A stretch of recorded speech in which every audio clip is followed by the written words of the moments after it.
Part 1. The Shadow of Sublab. Chapter 1. The Locked Door Mystery. The rain poured heavily over an old mansion on the outskirts of Mumbai. Inside, a priceless diamond had vanished from a locked room. There was no sign of forced entry or broken windows. To the police, it was impossible, but Detective Pratik Patel knew better. Every mystery leaves a footprint. The trick is knowing where to look. Following a trail of fresh water droplets, he discovered a hidden wall panel. Pushing it open, he creaked into a secret passageway and found a wooden chest. The diamond was inside, but beside it lay a calling card bearing the emblem of a black raven. Chapter 2. The Raven Society. The card led Pratik into the underbelly of Mumbai's rumours. He mapped out a web connecting a shadowy group known as the Raven Society, led by a mysterious figure called the Phantom Raven. They specialised in stealing historical artefacts to restore history. Soon after uncovering encrypted documents detailing a plan to steal an ancient royal treasure, Pratik received a threatening phone call warning him to drop the case. He simply scoffed. Chapter 3. Midnight Chase. The treasure exhibition opened under heavy security, but at midnight, the power suddenly went out. When the lights returned, the artifact was gone. Reviewing the security footage right before the failure, Pratik spotted a shadow. The thief had moved before the darkness, disguised as a security officer. Spotting the fraud, Pratik bolted into action. A high-speed foot chase echoed through the dark alleys of the city. Final chapter. The Phantom revealed. Pratik cornered the masked thief. The Phantom Raven claimed they were only taking back what history had stolen, but Pratik countered, crime is never the right way to restore history. You always leave a clue.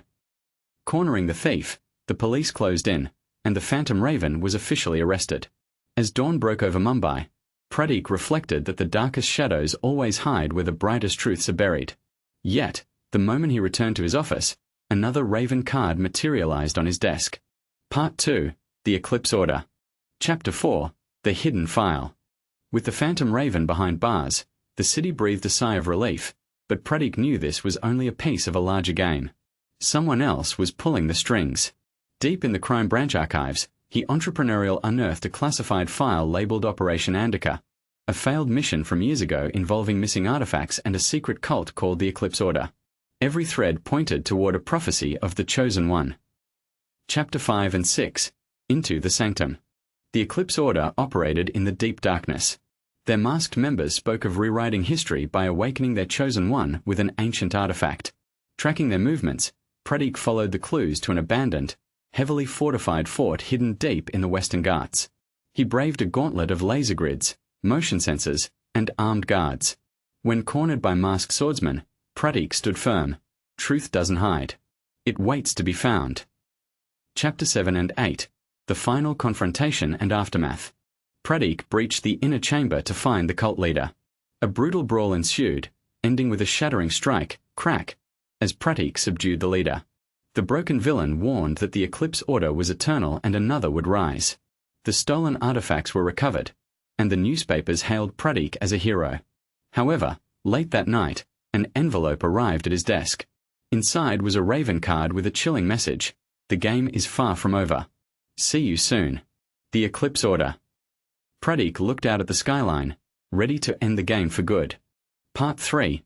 The Spectral Crown. Chapter 9 and 10. The shadows close in. The new card led Pratik to an abandoned shipyard in Mumbai. Hacking into the cult's encrypted network, he discovered their next primary objective, the Spectral Crown, a lost royal artifact stored at the Victoria Heritage Museum. As Pratik drove through the city to stop them, he was ambushed by assassins on motorcycles and a black SUV.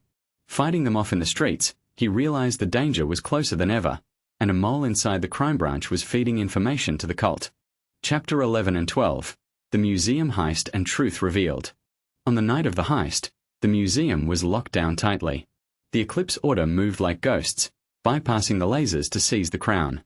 Pratik ambushed them mid-theft, wham, thwack, but the cult leader managed to trigger the crown's ancient power, causing a massive explosion, boom, and escaping. Tracking their trail to a hidden stronghold, Pratik discovered the cult was combining ancient technology with the artifact to control human minds. He recovered a clue pointing further up the chain of command, vowing to meet their challenge head-on.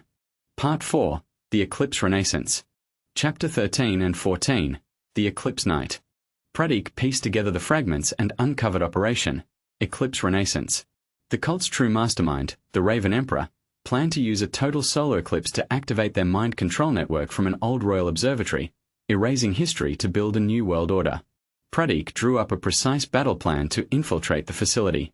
As the eclipse blanketed the city in darkness, Pratik and his tactical team scaled the observatory walls. He cut his way through the energy conduits, ZAAP, fought off the cultists, and grabbed the spectral crown, shattering the Emperor's power source. Chapter 15 and 16, Exposing the Truth and a New Dawn. Instead of letting the conspiracy vanish into the shadows, Pratik went live on a broadcast, exposing the Eclipse Order's crimes to the entire world. Public outrage boiled over, and the remaining cult cells were swiftly arrested by the police. With the sun rising over Mumbai, Pratik returned the spectral crown to the museum. An old ally thanked him for saving their future, but Pratik simply noted that a detective's work is never done. Weeks later, while holding a newspaper honoring him, a new Raven card appeared with a letter reading, "The shadows are stirring again." Part 5, The Final Revelation. Chapter 17 and 18, Battle of Minds. Pratik followed the final card to another abandoned observatory on the city outskirts. There, waiting in a candlelit circle of cultists, stood the Raven Emperor. The Emperor claimed to be the voice of those history forgot, stealing back what belonged to them. Pratik rejected the philosophy, stating, "You don't take back. You steal again." The Emperor triggered a master trap, throwing Pratik into a lethal gauntlet of a shifting laser maze, a gravity-altering chamber, and a complex numerical logic lock. Relying on sheer intellect and timing, Pratik cracked the codes. Chapter 19 and 20, The Emperor Falls and the Truth Returns. With Malhotra arrested and the Eclipse Order permanently dismantled, the media announced the definitive end of the syndicate. Pratik returned to his office, where a final letter from an anonymous sender, the Unknown, arrived, thanking him and warning that more shadows could always rise. Looking out over the horizon with a final Raven card in hand, Pratik stood vigilant. The shadows had ended, but the truth never does.